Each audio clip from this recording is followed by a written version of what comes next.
Hello there and welcome Virtual Space Hero community to again a Virtual Space Hero LinkedIn Live. And as you know, all our LinkedIn Lives are around the topics of virtual learning, virtual teams, and also virtual events. Today we are diving deep into the topic of healthy, happy home working. Why? Well, it's not also happy, even though I'm super smiling because I'm excited about the topic itself. But what has been happening last year is we have seen in our work with companies across the globe that many employees and many managers felt overwhelmed by the necessity to work from home because we were not able to work from anywhere else. So we totally believe that working from home is something that really benefits your team, giving the possibility to choose whether working from home or working from the office even better. But it all just works if we have the right tools, if we know the right strategy, if we are aware of techniques, and if also our managers are aware of how they can support us. And I'm very excited because today, one of the leading experts about healthy, happy home working is joining me on the LinkedIn Live stage from very close to me. Geographically, she's around the corner, and that's even more fun. With me on the stage, connecting from the outsides of Valencia, from La Eliana, there is Maya Middlemiss. Hi, Barbara. Hi, everybody. Hi, Maya. It's so fantastic. You look like the sun. If I compare our two sort of color schemes here, I don't know what is going on in Valencia, but it seems like in La Hmm. Eliana, we have much more sun than I have here, Yeah, right? maybe it's a different time zone, even though it's just a few stops on the metro. It's fantastic to have you with me here, Maya. It's great that you are a fantastic author. You do a lot of amazing blog posts, and today we're going to talk about what can we do to make healthy and happy home working for our Mm. employees. And with that, I would love to jump into the conversation and know a little bit about your background more. Well, I know it, but our audience not. And I know Yeah, that you have been working home working for more than 20 years, correct? that's correct. I'm afraid it's more than 21 years, actually, because it coincided with the arrival of my millennium baby, who is definitely not a baby anymore. She's sort of up here. So, yes, it's been a long time. And obviously, the context in which we work from home has changed very dramatically over that 21 years. But probably the biggest change of all happened in the last 18 months. I've spent a long time advocating for this way of working and for doing it well, for making the office an optional place and making working from home or working remotely as part of the options for living the life that you want. But suddenly, the whole world was forced to work from home. This has meant lots more people have had a taste of working from home, which is in many ways a good thing. But sadly, for a lot of people, it's not been a positive experience for lots of different reasons. And maybe we can unpick some of those going forward. Absolutely. So let us start with the question, or let me start with the question. What are the important basics that we should consider when you start working remotely? So, on one hand, I would like to explore a little bit the individual perspective. So, what should I consider when I'm here back home in my home office, if I have one, like a proper office setup, or also for us as a team in an organization? What would you Mhm. recommend? Well, I think I'm going to flip it around actually and start with the team perspective, because I'm concerned that one thing we're losing sight of right now is the fact that if one person isn't in the room with you, you are a remote team. You can call yourself a hybrid team or whatever. Um, that to me should be about describing how you work. But as a team, you are distributed when you're not all sat next to each other. So really, it's very helpful to adopt a remote first mindset, whether people are working because they're traveling, going out seeing clients or going to events or something, whether you have some people permanently at home, whether you have people working some days in an office and some days somewhere else. All of these are distributed teams, remote teams. So if you approach it from a remote first point of view, then everybody will be able to do their work flexibly and comfortably. And when you're working at home, then you don't need to see yourself as different from those people who happen to prefer to do their work in an office. And I've got nothing against offices. I like the term office optional because I think that the centralized meeting space can be an extremely useful tool. It's just one of many, and depending on the activity that you're doing as a team or individually, and depending on the individual characters and work styles and personality types, the office might be a great place to go and do your work, or go and do some of your work. But if we have a remote first approach in terms of our software and our systems and our activities and the way we communicate, then anybody can work from anywhere. And I think that's the kind of resilience we need to cultivate as organizations and individuals in order to survive whatever the coming winter and the coming years bring our way. So this is for, as a team, remote first mindset, very clear. And if we look at it now from an individual perspective, and if you think about what should I consider, what are the basics for me back home to work productively, happy and healthy? Well, the first thing to say about those two adjectives is healthiness and happiness, when it comes to home working, really stems from choice. So this is another reminder that what most people have experienced during lockdown was not healthy, happy home working. It was lockdown. It was an imposition. It was a legal restriction. So in many cases, it was far from happy and far from healthy. Healthy, happy home working is about deciding where you're going to do your best work and what activities lend themselves to what environment. And if some of that happens to be in your home, then brilliant, because you have complete control over that environment. Obviously, you might share it with other people and so on, but you know what times of day you can work quietly, what areas you can have the temperature right for you. You know, you and I both live in a country which can be very warm in the summer and very cool in the winter. I would hate to have somebody else controlling my air conditioning or my central heating now. I wouldn't trust it. I don't even trust my husband with the thermostat. So in my office, my rules, I can create the perfect environment, the perfect sound environment. If we're recording, I can keep things quiet. You know, you hear of people working in big shared offices, and developers and writers end up putting great big noise blocking headphones on, because all of that stimulating creative interaction actually stops them getting any work done at all during the time that they're there. Or they end up doing all their work at night because everything's full with meetings and chats during the day. So for me, working from home is about having that control over the environment, and it's locking down those issues means that you can release the creativity and the flow in when you're actually doing the work. What I like a lot is that you picked up on something that Lisette Sutherland also is proposing a lot. It's the future of work is choice. And this is also when I talk to organizations, when I work with companies, and we discuss about what they are imposing or not on their hybrid working strategies. I always tell them the future of work is choice, and we need to reconsider whether it's 2 or 3 days or whether it's really up to the employees. Even though we do know that Professor Bloom from Stanford, he wrote the very intriguing article about don't let your employees choose the work from home day. Anyways, and there are different opinions, of course, around the topic. But let me ask you a few more detailed questions. If you think about the setup, so you know that we have a lot of people who have the luxury, as we both have, we have a separate office room in our living spaces, but some of us don't have that. So what do you suggest in order to still have a healthy, happy home working if we don't have our own office? Well, this was a difficulty, of course, that a lot of people faced during lockdown, of course, particularly people who were perhaps younger, earlier in their careers, and had chosen their accommodation to be close to a city centre.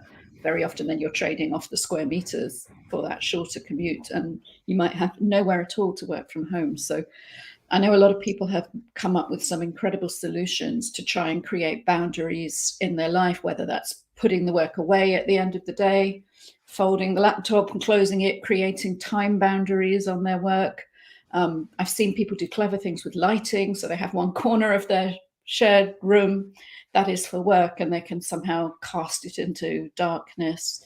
Even a foldy screen from IKEA, it's a very effective way you can create a background for video meetings and things that obscures the chaos of your domestic life or the private things in your bedroom or whatever, and creates a more professional background. There's no soundproofing with those thin paper screens, but they can create a visual boundary, and that can also be a helpful visual boundary for other people in your home that, oh, look, Mom's in a meeting, she's got the screen up, so we have to be quiet.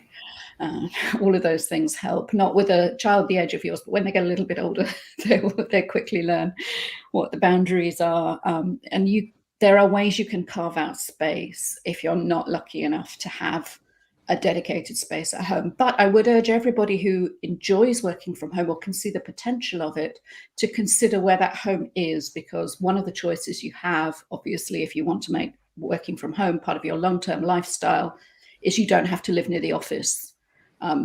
You could quite possibly have the choice to think a bit bigger and think, okay, well, what would my ideal home look like? What would my ideal office look like? Where would that be?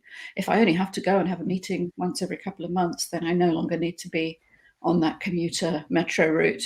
Then perhaps I could have a garden, or I could have a spare room, and really make that part of my lifestyle. These are huge changes, but these are the kind of things that people are considering at the moment with the return to work and all the shifts and transitions that are going on there. So I'm sure we'll see a continued migration to the suburbs and beyond, and yeah, even further afield. And it's fun because you were saying also do you want that work-life blending, or do you want to allow it, or do you prefer not to allow it? I think this is also a highly personal decision, of course. So for example, I do have a lot of work-life blending and I still feel very, very good about it. But I do know that my husband, he rather has a certain timetable where he works, and then after that work is done, while I might still sit there around 11 and answer some emails if I feel like doing it, because I like, obviously, because I know it's urgent. Yeah, and this is a really interesting spectrum of the kind of integrators versus separators. People manage that very differently. And it's an interesting thing that I've come up with working with teams before, where somebody has been saying, well, they've got exactly the same situation as me, but they're not happy, or they're much more productive, or whatever. And often the difference, their circumstances might be exactly the same, but they have very different needs in terms of that blend. And for some people, they really need to keep these things very separate. You can do that when you work from home, but then you might need to think about controlling what you share, depersonalizing your environment, using separate devices or desktops for your work, and your, maybe a separate phone, or some of these things can help you put harder edges on it. Whereas people like you and I, and it doesn't always correlate with being self-employed, but that can be a factor as well, that you're never really off duty, but you're actually fine with that.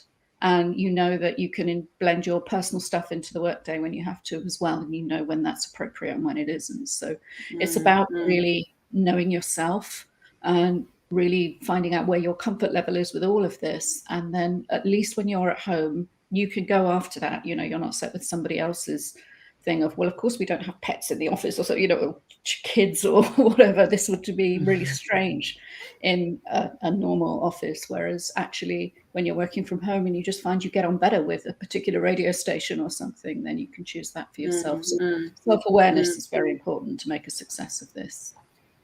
Absolutely. I also heard several couples, some of the couples who are working from home, they have the rule at the dinner table for at least 2 hours, no work conversations. So to get their free space where no work conversations are happening. And I just recently heard in a podcast, which I also found interesting, particularly for us, self-employed or running our own businesses, our own companies, having 2 different Chrome browser profiles. I found that really interesting, because those who want to separate it, that might be a nice option, a nice way to do it. It's a good way to do it. If you've only got one device, there are lots of different tricks. You can use different browsers or even different logins to your whole machine. There are ways that you can create boundaries which don't exist in the physical world. Yes, the ideal is a dedicated device on a dedicated desk with a door that closes at the end of the day, but we do know that not everybody has that. So there are lots of things you can do, including having the alert switch off on your phone at 8 o'clock or something like that. So none of your team's Slacks will reach you over dinner, even if you want to look at your phone for Facebook or whatever. So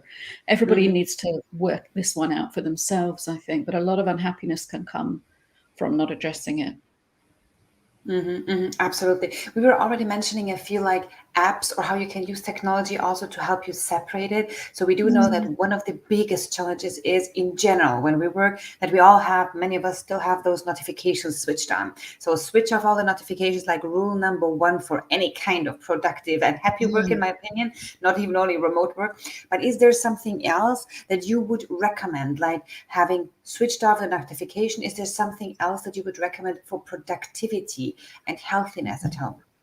Well, I would say when it comes to the notifications, off might not be the best setting for every one of them, but you need to get to know it. You need to learn it's your device, it's your app. So you need to dig in the settings and say, okay, if I get a direct message from the managing director at midnight, I want that to reach me, but I don't want the team chat after 7 o'clock or something. And you can get, with most of the tools that we use, you can get really, really granular about what alerts you receive and what you don't. I remember being out in a bar with somebody in the evening at the weekend and saw a Slack message on his Apple Watch, and I was like, what is that, an emergency at work? He was like, oh no, it's just the chat.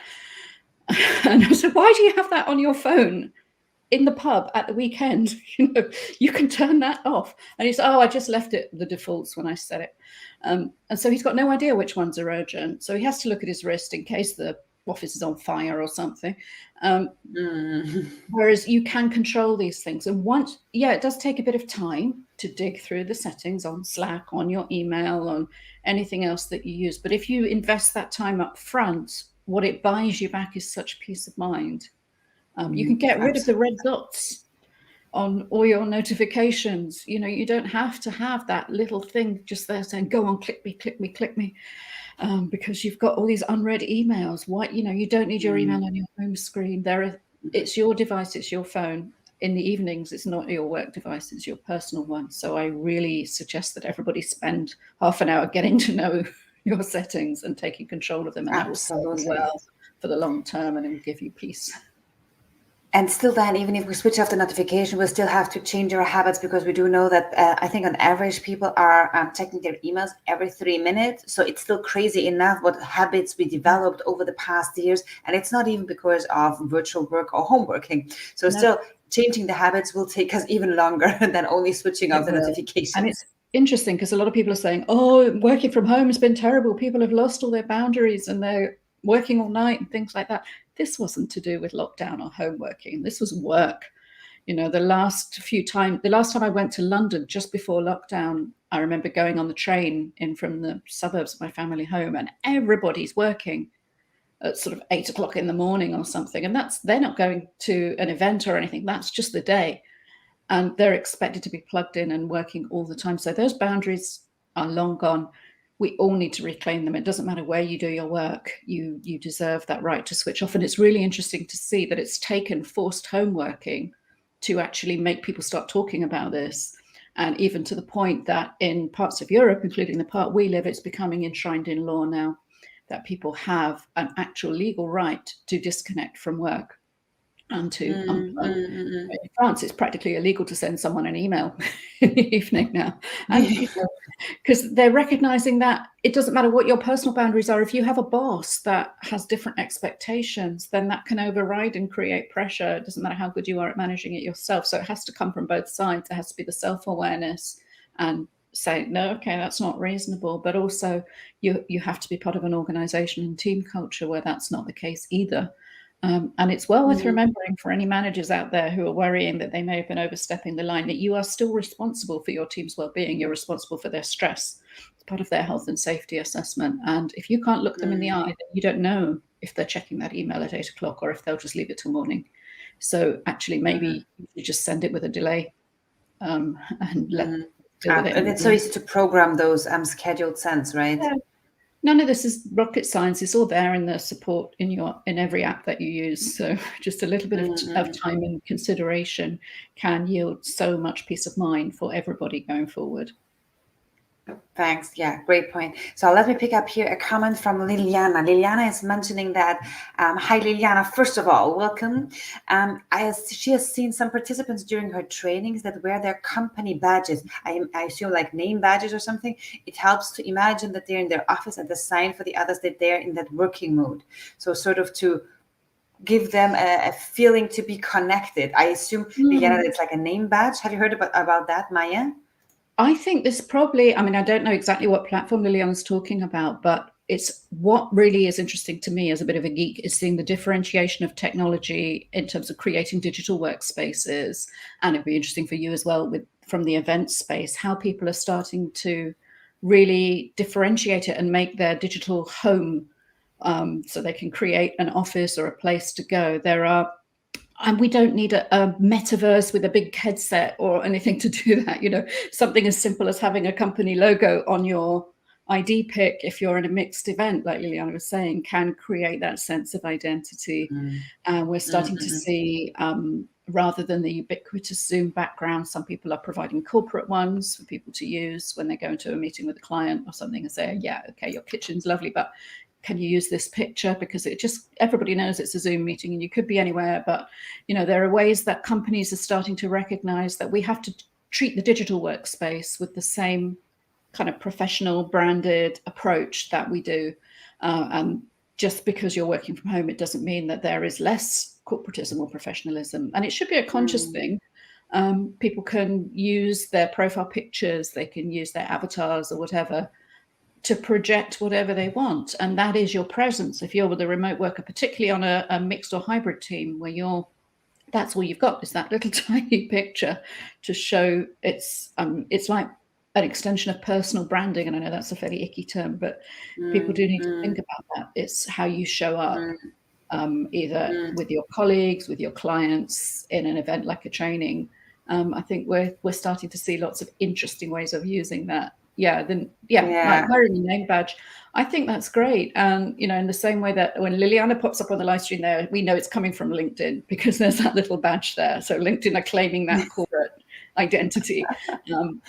And that's fine. And if she was coming from the live stream from Facebook or something, we'd see something different there. I think we're having to learn to think in a more flat and visual 2D way as designers creating these things. But we don't need to train us as users because it's very intuitive. When we see that, we know what it means. And if that's your company logo, then okay, yes, that's my colleague over there in this virtual event. And that's really powerful. There are so many ways we can signify presence. We don't have to be in the same room coughing on each other. Absolutely. Thanks a lot again, Liliana, for sharing this. I've never had that so far in my trainings, but I really think it's a very creative, or it's a very good way to sort of get to work. I put on my name badge as I would be doing it maybe when I have to go to the office. Thanks a lot for that. Maya, you also wrote a blog article about decluttering.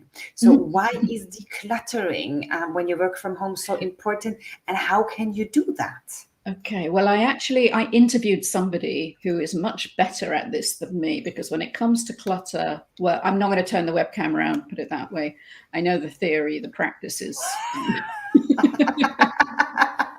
maybe that's another matter. However, I really do appreciate the theory. I'm never going to be one of those people who has a tidy desk signifying a tidy mind, but I think it comes back to this point of creating the environment that works for you. And for a lot of people, that for me, I like to have things around me that signify all sorts of different things. But as we were just saying, when you're working on behalf of a brand or a company, there might be different values you want to project. And I've got within my office, sometimes I sit at my desk and you can see my cluttered bookshelves. If I'm doing a live stream with you, I have a nice clean arty wall. I come and sit here instead. Very sunny. It's not sun, it's just pure electricity. I promise you, it's the same time for me as it is for you. But I've set that environment up, and I've got no clutter behind me, at least, so hopefully you can focus on me and what I'm saying. And if that helps your thought processes, then it's important too. And you can also think, if you're in your cubicle at work, lots of people, they work in these gray boxes, they put up photos and things to make them happy, then you can do so much more of that in your own space. I mean, I have a couple of personal things that my daughters have made on the wall behind my laptop, and nobody can ever see them on a webcam, but I can see them. And if they inspire me and make me feel joy, or make me think, why am I doing this meeting anyway? Oh yeah, I need to feed these kids. Personally, that I don't have to share with anybody else. Or sometimes I do a meeting in front of the bookcase because I think then people will think I'm intelligent and I read all these books. I have read them all, but I don't know why we feel the need to show them as trophies, because I've read a lot of them electronically first anyway. So I think again, it's clutter is what you think it is. For some people, who are much more minimalist than me, they would be horrified by the space I've created where I feel comfortable and productive and creative. And other people are chucking things out and keeping things clean and slick. So, but at least at home you can work your own way through it. But Nadine, who I interviewed for that blog, is an expert in helping people declutter, and she will do that remotely for you as well. So you can come and Oh, join the wow. Healthy Home Working group on Facebook and connect with Nadine. And she will sit with you on a Zoom call and say, right, open that drawer, what's in it? Take it all out. No, you don't need that. Chuck that out. Which is Oh, wow. How very cool. How helpful cool. if you need your hand holding. Wow, wow, wow. So we talked about, in general, team, the remote first mindset. We talked about what we as individuals can do to sort of have these boundaries, if we want them, between workspace and private space. There is also something that you mentioned in your article. It's the virtual commute. How is this helping you to be healthy and happy at home? Well, it's not for everybody, but really it's an extension of the boundaries issue that some people find it difficult either to get settled down to work in the morning or to stop work at night. And sometimes for people who were used to traveling to and from an office, whatever else that journey did for them, it created a boundary which was very tangible and very predictable. And it meant that when I go home, during my drive home, I listen to this and I forget about work, or I sit on the train or whatever. And when you take that away, sometimes people don't know how to stop work, or they've stopped, but they feel like they haven't really wrapped up properly. They're left with this kind of psychic tension. And then what I've done with some people that I've worked with as individual coaching is to try and replace that with something that works for them. And you don't even have to leave the house. I mean, if you want to, then it's a great time to exercise before work. If you used to have an hour-long train journey, then why not go for a run or get out on your bike or whatever? But you don't have to. It might be a case of just going and having a coffee in another room or sitting outside or something. There are lots of ways that you can put your own rituals in to settle yourself down to do your day's work. And the same at the end of the day.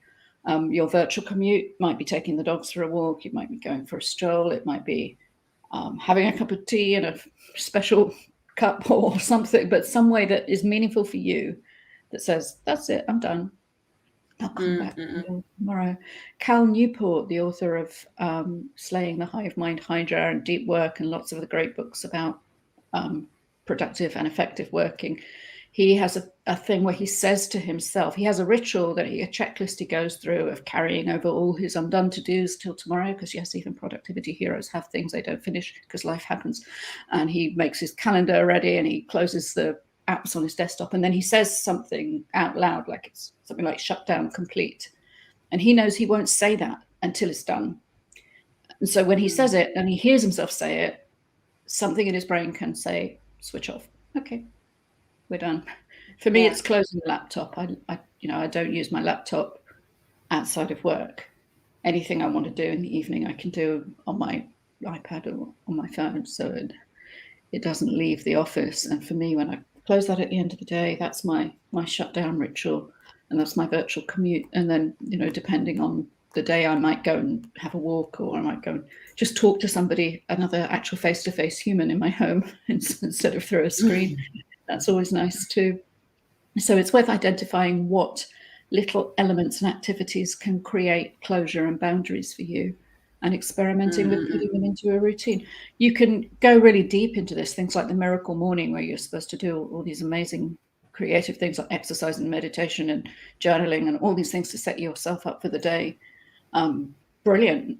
Go for it. If you've got the sort of the time and the focus to do that. If your life's less predictable, it might have to be something simpler and more fluid, but it is quite important to have these boundaries. So that you know when work begins and ends, and everybody has to figure this stuff out for themselves, really. But if you're struggling for any reason with settling down to work or settling down to your evening afterwards, then it is worth looking at seeing if you can build in a virtual commute of some sort. I also believe that very often it is super, super important to think about the structuring. So sometimes people, it helps, at least to the people that my coaching clients, some of them, it helps to think about getting ready for the day. As you were saying, the virtual commute, it can be adding structure to your day. What are you going to do? Taking the regular breaks probably is also something. Staying active, also moving, taking enough breaks and doing something differently in the breaks, going outside, looking outside, also for your it's the same at the end, whether you're in the office or back home and you're always working at the computer. You sort of need to get your eyes to look somewhere else as well, look at a but also horizon. stay. Exactly. So important. I think just being intentional about your whole working day should be so much easier when you're at home, but we may have got ourselves conditioned to a point where it's not. So just reclaiming that, as you say, thinking first thing in the morning, well, what do I have to do? I need a smart Zoom top, or I need to, or I can just stay in my pajamas, or I feel I've got to dress up smart for work. If you want to, that's fine. It's your home, it's your clothes. If you're more comfortable in business attire, go for it. Or if not, but just knowing yourself what you need and being intentional about it can set you up for a successful day where you feel you've done a good, productive day's work, and at the end of it, you can get on with your life. Absolutely. Maya, a quick question. So I personally, for example, I'm a super fan of the Pomodoro technique. Is there any sort of working technique that you like that helps you to be productive? Or, for example, some other people, they do things they don't like in the morning, and then what they like in the afternoon, or the other way around, whatever. Yeah, I What is think it that works for you? What I think when it comes to productivity, a lot of it, I tried so many different things. I come back a lot to the old David Allen getting things done methodology of capture everything, because I think a lot of stress in life and work can come from trying to keep stuff in your head. So the idea that you get everything down, whether it's in an inbox or a list or something, and then you spend a bit of time each week planning and processing. The week might not go the way you expect, but if you at least know what your deliverables are. I mean, I create content for a wide range of different clients, often on pretty sharp deadlines for publications. Editors are very strict about this, so I have to know when something's got to be done by and work back from there. If you have less time sensitive stuff, you have to fit it into the gaps. But I try to be realistic about what I'm going to get done. I like the rule of 3 that you get from the sort of mind agile people. Try and don't bite off too many things as your work in progress. Have them all on a list somewhere. Only look at the thing that you said you're going to do today. So do that little bit of planning once a week. Go through all your projects. Work out what your actual actions are. You can't do a project. You can't do a goal. You can't do, all you can do is the next thing towards that. And you have to spend a little bit of time figuring out what that is. It's like, I must do something about whatever. Then actually once a week you need to go through and look at all of those. I must do and figure out what the verb is, and then stick that on a list and schedule it. And then you can go and make it, or write the thing, or research the whatever. And then you can tick that off, and then you can move on to the next stage. So you have to kind of line them all up and gun them down one by one. But at least if you do that bit of planning time, it's like planning how to take control of your apps. This time it feels like I never have time to do this, but actually it saves you so much time and gives you so much more focus down the line that you have to carve out the time for it, just like all other aspects of being well and being healthy. So I don't have time to exercise, I don't have time to eat well. All of these things, they're not linear, they pay you back in the future. So you really do need to make time up front to get the benefit. So I think also, just a quick summary. So I'm also a big fan of getting things done. I think there was one thing that I never really sort of understood what's the difference, but there's send things done. I think that's the evolution of getting things done. And Sylvia is asking what technique I was mentioning. Sylvia, I was talking about the Pomodoro technique.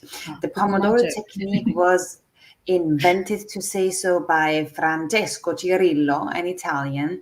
And you find also, if you Google the Pomodoro technique, you immediately come to his webpage. And it's very easy. It's very simple.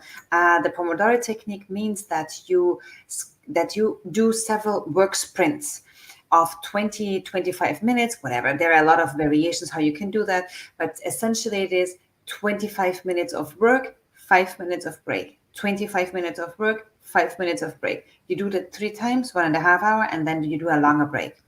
This is also something that I see working for some very well, for others not very well. I sometimes do it, but also there are different tasks where I cannot do it at all because I don't want to take that 5 minutes of break. So that's also something to figure out, right?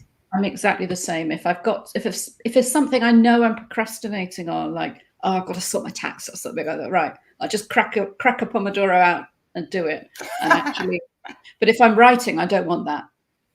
I don't want anything breaking into my flow in 20 minutes. I'd rather sit there all day if I'm in the zone and just keep doing it. So again, it's that self-awareness, having a repertoire of techniques, because when you're at home, you haven't got the boss standing there saying, come on, do your tax.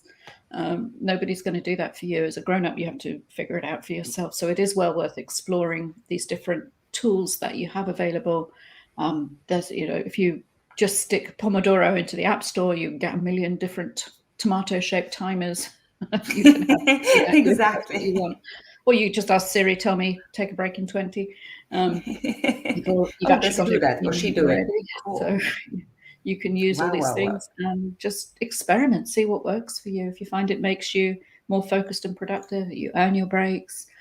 There's a lot of good theory about scheduling time for distraction and interruption. So if you know that you're going to go on Facebook in 20 minutes, then maybe you can stay off it for 20 minutes. But if you say, I'm not going to go on Facebook all day, then you'll probably crack and waste your time on Facebook. Whereas if you promise it yourself down the line, then that can be quite powerful if that's your poison. Absolutely. And we have another comment. Thanks a lot for sharing, Liliana. Have you heard about pro-caffeinating? The tendency to not start anything until you've had a cup of coffee. I adore those moments before I start. What are your morning habits? Liliana, pro-caffeinating. Yeah, I'm very, coffee is a very important part of my morning ritual and getting started. Unfortunately, I love coffee. It doesn't love me, so I have to ration myself quite strictly on a lovely, strong Spanish coffee that we have available here. So I have one before work and then one at my desk first thing in the morning. And it is quite ritualized because I need that one just to get out of bed and function. And my daughters will say, you're an addict. I say, yeah, probably. But there are worse things to be addicted to. And then, yes, I always have one at my desk when I'm going through doing that bit of planning of the day. What I'm going to get done, and okay, this is going to be my main writing project today, try and finish one thing, and then these are the admin tasks I'm going to slot in. Can't do any of it until I've finished that cup. So. I think for me it's very much the same, Liliana. I'm also a coffee junkie, although since like more than 1.5 years probably, I'm a decaf coffee junkie now. Anyways, I enjoy it as well. So I do a lot of decaf crazy things the whole day, like 2 liters of decaf now, which I heard it's not bad, because there's also like a discussion out there if decaf too much is not good. But anyways, and what I personally like a lot is I check in on my computer and I go to my calendar, and I always structure my day as I structure my week, as you were saying also. And I, for example, I personally use my calendar to structure my days. And this is good and bad, because, for example, my Calendly never works for anybody who wants to set up a meeting with me, because everything is blocked. Right. That's why I need to send out the individual Calendly. Yeah. Your meetings with yourself first. That's wonderful. More of us should do that. But what I really do is like setting up the calendar, hopefully as realistic as possible, calendar items where I'm planning to work on certain things. And of course that moves along. So of course I'm not doing it perfectly. That's why every morning I have to move the things around, right? But if you don't start with a plan, you've got no chance. I actually use a paper planner with a weekly spread on it, and I use a Google Calendar and Calendly for online meetings, but then they go in the paper planner as fixed meetings, and then other tasks have to slot in around what's left. And I am quite rigid about my Calendly is only open after 2 p.m. I don't do meetings in the morning because that's my writing time. I can't, I know that's my time when I can concentrate, and I'm really best getting my head down with that coffee and just cranking out words. In the afternoon, I can research, I can interview, I can talk to people, I can do work directly with clients. A lot of my clients are in the US, so that works quite well. Obviously, if I've got a client in Asia or something, I'll be flexible about it, but they have to ask me. It's not open on my Calendly to just go ahead and book it. And I don't do late in the evenings either. This is as late as it gets for me. Super. Thanks a lot, Maya. We talked about we said at the beginning, we could talk for hours and hours, but we do know we are coming to an end now, and I'm going to ask you my last question. Because you also wrote about that, and I'm not sure if I told you when we met, but my PhD was about gender and age diversity in Austria and how it influences careers. And as you might know, if you might sort of for sure are aware of, one of the things that most influence women's careers is the flexibility. Flexibility not only in terms of hour when they are working, but also where they're working from. And you also wrote about that topic, and that's why quickly your comment on how hybrid working or working from home will change and impact on women's equality. This is a big one. Yeah, we could do another hour on this, but briefly, there are unconscious biases at play in every workplace. And certainly on the women's equality front, we've spent years fighting for equal access, equal pay. These things are not won yet by any means, but they've improved a lot, both in law and in practice. Now we're getting to a situation where we're starting to have some people going back into an office and some not. And another really important factor that organizations are going to have to think about is proximity bias and location bias. Because when you're looking at somebody for an exciting new project or a promotion or whatever, then it's quite natural that you will look at the person right in front of you rather than the person you only see once a week in a Zoom meeting. And overcoming that unconscious bias is going to take proactive action. And if we don't do that, we are going to end up with an increasingly unbalanced workforce. And it's not just women, it's going to be older people, people with caring responsibilities, people with health conditions that might make them prefer to work from home rather than commute or go into a shared workplace. So we're going to have this whole hybrid setup. It's still very much an emerging situation, but I keep trying to get it on the agenda of teams to really think about how you're going to overcome proximity bias and the indirect discrimination that can result from that. Because it's not deliberate. No one's going to say, well, women don't come into the office, so we won't give them any promotions. It's never going to be explicit like that, but it's going to be a case of availability and what happens in practice. Just as it used to be that the deals were cut by men on the golf course, and we fought our way onto the golf courses, even if we didn't want to play golf, because we said we can't have these separate places.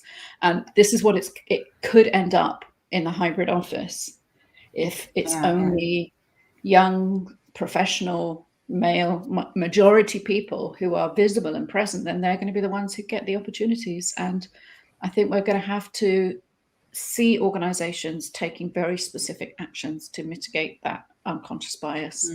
And the good ones will do it, and they will do it well, and they will keep that remote first mindset. They will make sure that the remote people have an inclusive experience within their organization, but it won't happen automatically.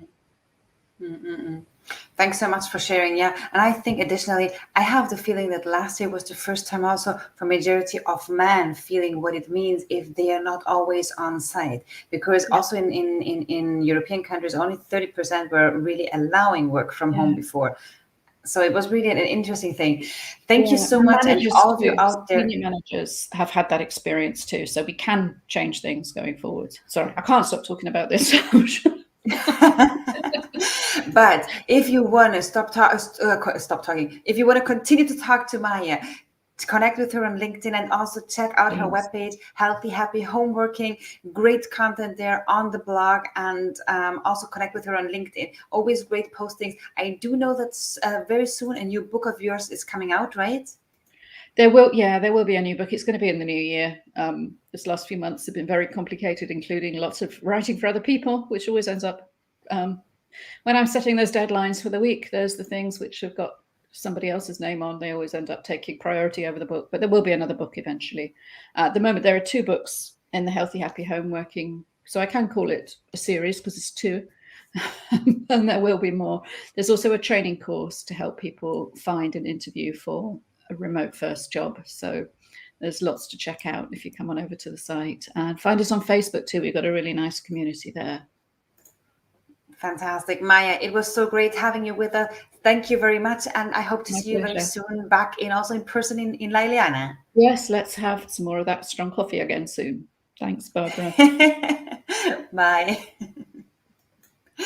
Thank you very much for all your questions and being with us here, and also your comments. It was very valuable. Well, you know that we are continuing our LinkedIn Lives, our live sessions here, streaming to LinkedIn, but also YouTube and Facebook. Head over to our YouTube channel where you can find all the past LinkedIn lives as well. If you want to watch them or rewatch them on virtualspacehero.com/blog, you find many of the LinkedIn lives as a blog post there as well. So let me know if you need anything else. Just comment on this thread and I'll be in touch.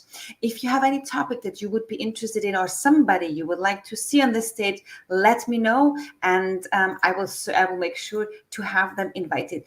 With that, I'm leaving you now, and I hope to see you next week. And don't forget to become a virtual space hero. Bye.